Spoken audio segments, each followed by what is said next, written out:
আল্লাহ রাসূল সাল্লাল্লাহু আলাইহি সাল্লাম বললেন, আমার উম্মতকে যা দেওয়া হয়েছে, আমার উম্মতকে তিনটি জিনিস দেওয়া হয়েছে যা অন্য কোনো নবীকে দেওয়া হয়নি। সে তিনটি জিনিস কি?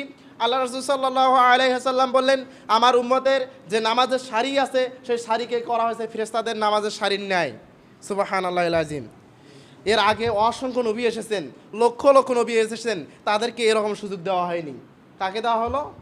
আপনি শেষ নবীর উম্মত দেখে আপনাকে এই সুযোগ দেওয়া হলো, কিন্তু আদৌ আপনি কি সেই সুযোগ কাজে লাগাইছেন? আপনি কি সেই নামাজের সারিকে ফেরেশতার সারির ন্যায় রূপান্তরিত করছেন? আপনি কখনো আপনার নামাজের সারিতে দাঁড়াতে পারলেন না। কেন পারলেন না? কেননা আপনি আপনার দুনিয়াবি মোহ দিয়ে আপনার জীবনটা ভরপুর হয়ে গেছে। আল্লাহ রাসূল সাল্লাল্লাহু আলাইহি সাল্লাম দ্বিতীয় নাম্বারটি বললেন, আমার উম্মতের জন্য পুরো পৃথিবীর ভূপৃষ্ঠকে নামাজের স্থান করা হয়েছে। আপনি যেখানেই যান না কেন আপনার নামাজ রক্ত হয়ে গেছে, আপনি আসতে পারছেন না, আপনাকে ওখানে নামাজ পড়লে ওখানে আপনার জন্য মসজিদ, আপনাকে ওখানেই নামাজ পড়তে হবে।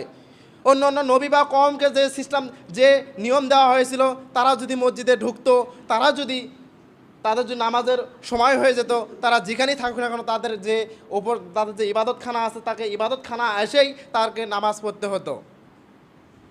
আপনাকে কি আল্লাহ সুবহানাহু ওয়া তাআলা এরকম কষ্ট দিয়েছেন যে আপনি যেখানেই পাতারের ভিতর থাকেন বা যে কোনো এক জায়গায় আছেন, ওখানেই আপনার ইবাদতখানা নাই, আপনাকে মসজিদে এসে ইবাদত করতে হবে, এরকম সুযোগ দিয়ে এরকম কষ্টকর কাজ কি আপনাকে দিয়েছেন? দেননি। আপনাকে কি বললেন? আপনার জন্য পুরো পৃথিবী, পুরো জমি আপনার জন্য মসজিদ, পুরো মসজিদটা পুরো পৃথিবীর যে কোনো জায়গায় আপনি ইবাদত করতে পারবেন। এই সুযোগ অন্য কোনো নবীর কওমকে দেওয়া হয়নি। 3 নাম্বার সুযোগটি কি দিয়েছেন?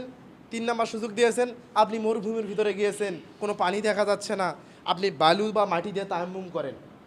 আপনি এমন জায়গায় গিয়েছেন, সে জায়গায় পানি পাচ্ছেন না খুঁজে, আপনার ইবাদতের সময় হয়ে গেছে, আপনি কি করবেন? মাটি দ্বারা তায়াম্মুম করবেন। এর কারণে আপনি পবিত্র হয়ে যাবেন। আগেও তো নবী এসেছিলেন, অসংখ্য নবী আসেননি?